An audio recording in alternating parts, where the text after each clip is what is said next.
বিবাহ সাইটে বিয়ের নামে প্রতারণা করে টাকা হাতিয়ে নেওয়ার অভিযোগে জিরাট থেকে এক ব্যক্তিকে গ্রেপ্তার করে আদালতে পাঠালো পুলিশ বুধবার 1টা নাগাদ।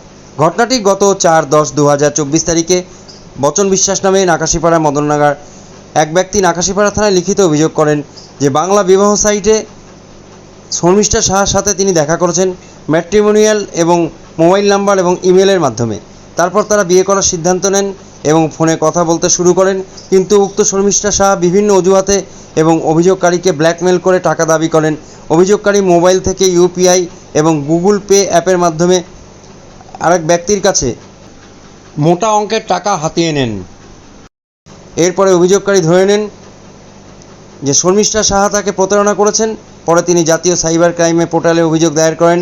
এই অভিযুক্ত ব্যক্তি তার স্ত্রী এবং তার ছেলে অসৎ উপায়ে প্রচুর অর্থ উপার্জন করেছেন বলে জানা যায় এবং সেগুলি উপভোগ করেছেন। বিভিন্ন সময় বিভিন্ন মেয়ের জন্য দালালি করে এবং তার থেকে অর্থ উপার্জন করেছেন। প্রতারণার সমস্ত টাকা সে তার নিজস্ব ব্যাংক অ্যাকাউন্টে রেখেছেন এবং উপভোগ করার জন্য তুলে নিয়েছেন। দীর্ঘ সময় ধরে তারা এই কাজ চালিয়ে যাচ্ছেন। 10/6/2025 তারিখে সূত্রের মাধ্যমে জানতে পারা যায় হুগলি জিরাত বালাগাছ এলাকায়। সেখান থেকে গোপন সূত্রে খবর পেয়ে নাকাশিপাড়া পুলিশ ওই ব্যক্তিকে গ্রেপ্তার করে নিয়ে আসে। আজ তাকে কৃষ্ণনগর আদালতে পাঠানো হলো।